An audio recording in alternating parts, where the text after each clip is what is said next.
अस्सलाम वालेकुम। इस लेक्चर में नेक्स्ट टॉपिक स्टार्ट करेंगे, interference in thin films. A thin film is a transparent medium whose thickness is very small. ठीक है, आपसे कह रहे हैं कि आपने अब इंटरफेरेंस चेक करनी है थिन फिल्म्स में। ठीक है भाई, थिन फिल्म क्या है? सबसे पहला सवाल तो यही उठता है कि थिन फिल्म कोई ऐसा ट्रांसपेरेंट मीडियम है जो ट्रांसपेरेंट हो, जिसके आर पार हम देख सकते हो। ठीक है, और ऑब्वियसली अगर कोई चीज़ ट्रांसपेरेंट है तो उसकी थिकनेस तो बहुत ही कम है। ठीक है, वो ज़्यादा थिक नहीं है तभी वो ट्रांसपेरेंट होगा ईजिली। ठीक है, for example a thin layer of oil floating on water surface और a thin layer of soap bubble. ठीक है, फॉर एग्जाम्पल अगर हम बात करें कि बहुत पतली सी लेयर है तेल की जो पानी की सरफेस के ऊपर, पानी की सतह के ऊपर तैर रहा है। ठीक है, तो उसके आर पार भी हमें दिख जाता है। या फॉर एग्जाम्पल कि सोप का सर्फ का या साबुन का बना हुआ कोई झाग है तो उसके आर पार भी हमें दिख रहा होता है। ठीक है, तो इनकी थिन सरफेसेस हैं। ठीक है, it is a common observation that when light falls on these thin films of oil surface और soap bubble then we observe coloured patterns. ठीक है, और ये बात भाई सबसे पहली बात तो मुझे जो है सर्फ या साबुन के झाग से आपको सबसे पहली चीज़ जो जहन में आई होगी वो ये आई होगी कि वो तो कलर्ड होता है। ठीक है, उसमें तो रेनबो जैसे कलर्स फील हो रहे होते हैं। ठीक है, तो सबसे पहले तो आपको वहाँ पर कलर्ड पैटर्न्स मिलेंगे वेव्स की। ठीक है, this is due to the interference of reflected light. क्यों? क्योंकि वो जो बबल है, फॉर एग्जाम्पल उस बबल के ऊपर आ रही है लाइट। ठीक है, अब उस लाइट की जो वेव्स हैं वो अब वो लाइट जो है सबसे पहली चीज़ तो वो लाइट क्या है? रिफ्लेक्टेड लाइट है। क्यों? क्योंकि वो उससे रिफ्लेक्ट बैक होगी। ठीक है, वो लाइट उसके ऊपर आकर टकरा रही है, उस बबल के ऊपर या उस ऑयल ड्रॉपलेट के ऊपर जो पानी में। ठीक है, अच्छा, अब वो लाइट जो आ रही है, ठीक है, उस लाइट वेव्स में क्या हो रही हैं? उन वेव्स में हो रही है आपस में इंटरफेरेंस। ठीक है, तो उस इंटरफेरेंस की वजह से आपको कलर्ड पैटर्न्स देखने को मिल रहे होते हैं ऑयल के ड्रॉप में या सोप से बनने वाले बबल्स के ड्रॉप में। ठीक है, from the two surfaces of thin film. ठीक है, इन थिन फिल्म्स की जो सरफेसेस हैं, ठीक है, उन सरफेसेस के दरमियान जो वेव आ रही है, लाइट वेव, उन वेव्स की इंटरफेरेंस होगी और उस इंटरफेरेंस से आपको कलर्ड पैटर्न्स मिलेंगे। ठीक है, अब इस चीज़ को मज़ीद डिटेल में एक्सप्लेन किया हुआ है इस टॉपिक में, जिसे हम देखेंगे तो हमें मज़ीद डिटेल में समझ में आ जाएगा कि हमसे क्या कहने की कोशिश कर रहे हैं। ठीक है, हम लोगों ने कंसिडर की एक लाइट। ठीक है, एक लाइट की रे हम लोगों ने कंसिडर की जो ए बी है। ठीक है, यहाँ पर ए से लेकर बी तक के ये आ गई हमारे पास लाइट की एक रे।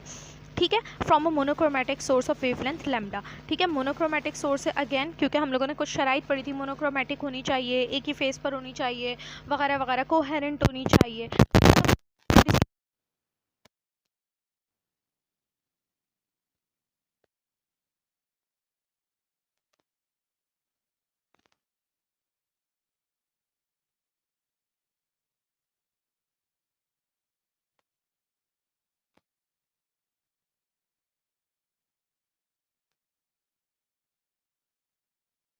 होगा जो रे आ रही है, जो इंसिडेंट रे है, जो रे आ रही है, जो आकर टकरा रही है, इंसिडेंट रे यानी कि जो रे आकर टकरा रही है, वो रे क्या करेगी? उसमें से जो आधी रेज होंगी वो क्या होंगी? रिफ्लेक्ट बैक हो जाएंगी बी से लेकर सी तक के। ठीक है, रिफ्लेक्ट बैक हो जाएंगे। ठीक है, एंड पार्शली रिफ्रैक्टेड, और जो आधी रेज होंगी वो रिफ्रैक्ट हो जाएंगी, यानी कि वो उस मीडियम में, नेक्स्ट मीडियम में एंटर हो जाएंगी, लेकिन थोड़ा सा एंगल चेंज करके। एंटर बिल्कुल सेम ऐसे होनी चाहिए थी ना, अगर ये ऐसे आ रही थी तो एंटर भी बिल्कुल ऐसे होनी चाहिए थी, लेकिन क्या हुआ? थोड़ा सा एंगल इसका चेंज हो गया।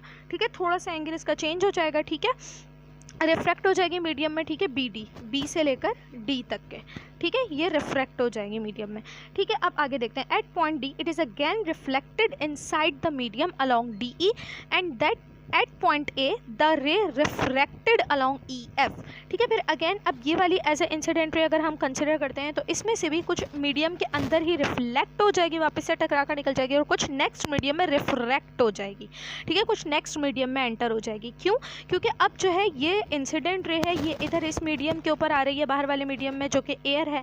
ठीक है, पहले क्या था? पहले एयर वाले मीडियम से आ रही थी। फॉर एग्जाम्पल ये ऑयल का ड्रॉपलेट है। ठीक है, तो पहले एयर वाले मीडियम से आई ऑयल की सरफेस के ऊपर। ठीक है, आधी रिफ्लेक्ट बैक हो गई एयर में और आधी रिफ्रैक्ट हो गई ऑयल में। अब ऑयल से आ रही है वापस से एयर वाले मीडियम के ऊपर। ठीक है, तो आधी जो है वापस से ऑयल में रिफ्लेक्ट हो रही है और आधी जो है वो नेक्स्ट मीडियम यानी कि एयर में रिफ्रैक्ट हो रही है। ठीक है, तो ये सारी चीज़ें हमें मिल गई हैं। ठीक है, ये जो हमें मिली है ये हमें मिली है बी से लेकर डी तक के। ठीक है, फिर जो रिफ्लेक्ट हो रही है वो से लेकर ई तक है, जो और फिर आगे जो है अगर इसी वाली को सेट का तो ये ई से लेकर एफ तक की जा रही है। तो उस तरफ शो किया हुआ है, आप इसे इस तरफ भी ले सकते हो, इस एफ को आप इस तरफ भी ले सकते हो। उधर भी बस यही बताया हुआ है कि नेक्स्ट मीडियम में यानी कि एयर में वापस जा रही है रिफ्रैक्ट होकर। ठीक है, क्योंकि यहाँ से भी एज ए इंसिडेंट रे आप समझ लो। ठीक है, फिर ये टकरा कर उधर जा रही है। ठीक है, बहरहाल आगे मूव करते हैं। Now these two rays B C and E F superimpose with each other. ठीक है, अब एयर में जो वापस से दो लेयर्स रिफ्लेक्ट होकर आई हैं, रिफ्लेक्ट होकर एक रिफ्लेक्ट होकर आई है, एक इससे रिफ्रैक्ट होकर आई है। ठीक है, जैसे भी आई है दो रेज हमारे पास आ गई। ठीक है, एक आ गई गई आपके पास बी से लेकर सी तक के, ठीक है, और जो है एक आपके पास आ गई है ई से लेकर एफ तक के। ये दो रेज यहाँ पर आ गई हैं। अब इन दोनों रेज का आपस में होगा सुपर इम्पोजिशन, ये दोनों होंगी आपस में सुपर इम्पोज, क्योंकि वापस से ये दोनों एक ही मीडियम में एंटर कर चुकी हैं in order to produce interference. जब ये आपस में सुपर इम्पोज होंगी, कॉइंसाइड होंगी, तो इनमें इंटरफेरेंस होगी, ठीक है, which is detected by our eyes, जो हम कलर्स की सूरत में आइस अपनी आंखों से देख सकते हैं। इस रीज़न की वजह से हमें कलर्ड पैटर्न्स मिल रहे होते हैं ऑयल के ड्रॉप, वाटर की सरफेस के ऊपर ऑयल के ड्रॉपलेट हो या चाहे सोप बबल हो, दोनों ही में, ठीक है, क्योंकि ये रीज़न होता है, ठीक है। आगे मूव करते हैं। आगे हमसे कहते हैं this figure shows that the incident ray splits into two parallel reflected rays B C and E F. अब हमसे कहते हैं कि फाइनली अगर हम ये बीच का सब कुछ अगर हम भूल जाएं, अगर हम फाइनली देखें तो हमें ये नज़र आ रहा है कि ये जो इंसिडेंट रे थी हमारे पास, ये स्प्लिट हुई है दो हिस्सों में, ठीक है, स्प्लिट हुई है दो हिस्सों में, एक है हमारे पास बी सी और एक है हमारे पास ई एफ, ठीक है। फाइनली जो हमारे पास हमें फाइनल कंक्लूजन मिलता है वो ये मिलता है, ठीक है। The distance covered by these two reflected rays are not same, ठीक है। जो डिस्टेंस कवर हुआ है इन दोनों रेस का वो ऑब्वियसली सेम नहीं है, ठीक है। एक यहाँ से रिफ्लेक्ट हो रही है, एक यहाँ से आ रही है, ठीक है। तो ऑब्वियसली इन दोनों के दरमियान का जो डिस्टेंस है वो सेम नहीं है, ठीक है। आगे हमसे कहते हैं the path difference between them, इन दोनों के दरमियान ऑब्वियसली कोई ना कोई पाथ डिफरेंस भी है, ठीक है। The path difference between these two reflected ray, the path difference between them depends upon angle of incident ray and thickness of the film. अब इनके दरमियान का जो पाथ डिफरेंस होगा वो डिपेंड करता है एक इंसिडेंट रे के एंगल के ऊपर।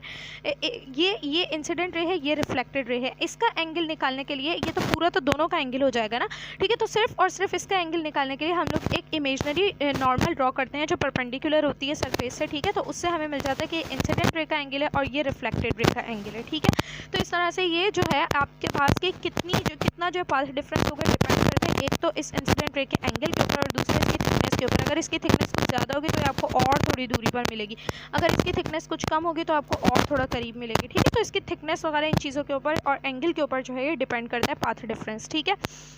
It is interesting to note that the point at which the path difference between two reflected rays is zero, a bright fringe should be formed, ठीक है। अब आपसे कहना है कि बहुत इंटरेस्टिंग बात है कि एक ऐसा पॉइंट जिसके ऊपर इन दोनों रेस के दरमियान का जो पाथ डिफरेंस है, जो फासला है, पाथ डिफरेंस को हम डिटेल में एक्सप्लेन कर चुके हैं लास्ट लेक्चर्स में, ठीक है। जो फासला है वो अगर ज़ीरो होगा तो आपको ब्राइट फ्रिंज मिलेगी, ठीक है।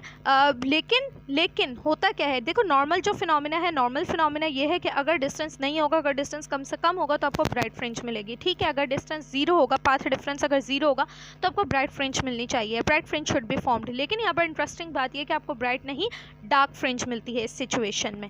क्यों? यहाँ से रीज़न बन सकता है it is due to the fact that, क्योंकि हकीकत यह है कि when the ray E F is reflected from dense medium to rare medium, कि जब फिल्म से इस जगह से, ठीक है, ये आपके पास ऑयल है या सोप बबल है, जो भी इसे फिल्म कहा गया है, ठीक है। जब इस मीडियम से, ये थिक मीडियम है, डेंस मीडियम है, एयर के मुकाबले में तो थिक ही है ना, जब इस डेंस मीडियम से जो रे रिफ्लेक्ट हो रही है ई एफ, जब ये ई एफ, ठीक है, जब ये ई से लेकर एफ तक के, जब ये ई एफ इस डेंस मीडियम से जो है निकल रही है और एंटर कर रही है रेयर मीडियम में, यानी कि आपकी एयर में, then there is an extra path difference of lambda upon 2।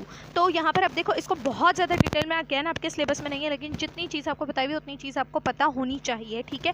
E F जो रिफ्लेक्ट हो रही है डेंस मीडियम से रेयर मीडियम में, यानी फिल्म से, ऑयल ड्रॉपलेट से, सोप बबल से, जहाँ से भी आपके एयर में जब ई एफ रिलीज़ हो रही है, जब ई एफ रिफ्लेक्ट हो रही है, ठीक है, तो आपके पास एक्स्ट्रा पाथ डिफरेंस आएगा लैम्डा अपॉन 2 जितना एक्स्ट्रा डिफरेंस होगा, ठीक है। I did to it, and due to this extra path difference the position of bright and dark fringes will be interchange, ठीक है। इस एक्स्ट्रा डिफरेंस की वजह से, इस एक्स्ट्रा डिफरेंस की, भाई हम लोग जानते हैं कि डी साइन थीटा जो है सिंपल जो हमारे पास ब्राइट फ्रिंज होती है उसके लिए एम लैम्डा आता है, लेकिन डी साइन थीटा जो है जो हमारे पास डार्क फ्रिंज होती है उसके लिए एम प्लस हाफ लैम्डा आता है, ठीक है। तो यहाँ पर आप देखो हमारे पास वैसे ही डिफरेंस है ना ब्राइट और डार्क फ्रिंजेस में, ठीक है।